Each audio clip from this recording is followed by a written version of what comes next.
Hi, I'm Grant Beachy. I own Electric Angel Studios. My dream for a long time has been to produce excellent music, and I'm working towards that.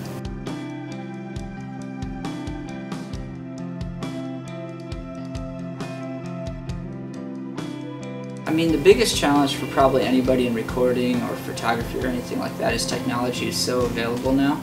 There's a lot of people that think they can do it themselves, which is partially true. But it does level the playing field. Then you have to rely more on experience than technology anymore. There's a lot of people that can have the same gear. It used to be that gear was a big selling point, but now it's mostly skills. There's always going to be competition when it's something like that. It's like a vocation that people think is fun. So everybody's going to give a shot at it, you know. But most any kind of thing like that, when people start because they think it's fun, they'll quit when it stops being fun. So you have to have a real passion for what you do. Oh yeah. I mean, I think everybody does. I think everybody wonders if what they're doing at the time is really where they're supposed to be. You go back and forth. I think for me the reason that I've stayed with it is because I've thought about all the other things that I could be doing, and this by far was the one that pulled me back. Well, I think a fear for any artist is not doing well at what they do, or not being successful, not having anybody else appreciate what they do. So, you know, obviously fear is, well, I'm not good at it, or people don't appreciate it. But then the second fear that would go along with that is failure. If you put a lot of yourself into anything and it doesn't make money and you have to stop and get a real job, or, you know, part of being an artist is facing those fears. I don't know how else you're going to be able to do it. And working through some of those things and being able to be vulnerable enough to put your work out on a consistent basis. And that's really where the rubber hits the road. But it's valuable to go through those periods of doubt, I think, sometimes, to be able to work through them and still continue to put out art that you're proud about. I haven't had health insurance for 12 years. I lived in a pole barn for a year and a half with no running water. That was pretty cool. I got a membership at a gym and just went there and took showers. In the band, we lived in an old abandoned hotel, but he let us live there to just keep the squatters out. We had 4 people in 38 rooms and no heat. So for 4 years we lived without heat in Ohio, but we slept in sleeping bags. You know, I've been really lucky in a lot of ways in that nobody has ever really sat down, my parents or anybody, and said, you need to be thinking about your future, you know, you need to get a real career.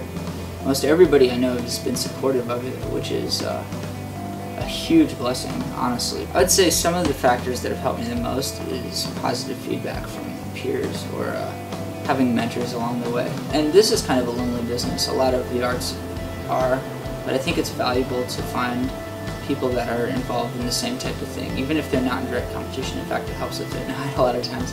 So I'll find mentors from across the country and say, hey, give me some feedback on this. We're not competing, but you can be honest now. And I've actually developed some cool friendships with people I've never met, but I use them as mentors to bounce ideas off of, and they can do the same for me. Oh yeah, I'm sure I failed at a lot of things. I've been lucky in professional life to I haven't finished a project yet where we just toss the thing, you know. Definitely in my personal life there's been some abject failure along the way. I think everybody gets that. The best way I feel you can deal with failure is to learn from it and understand that everybody has to do the same thing. I don't think failure necessarily is a bad thing sometimes, because it'll help you push towards your goal a little more focused. It eliminates one of the options. I've failed on a number of jobs that I worked at where I just got done and I was terrible at that. But it refined my focus toward recording. So I think any failure that you experience is really only a failure if you fail to learn from it. I think something a lot of people don't understand about stepping out of your comfort zone and chasing your dreams is how much actual groundwork is involved in just regular old work. I think a lot of people have this idea of, well, this is what I've always wanted to do, and they see like all the glamorous parts of it, but they don't see all the work behind the scenes. Just like a recording engineer, they put out a record, you know, or you see like them cutting a vocal or something, and that's like the glamorous thing. But what they don't see is hours and hours of editing behind the scenes, you know, and sitting there at 1 o'clock when you'd rather be out, you know, doing something else, anything else, or sleeping.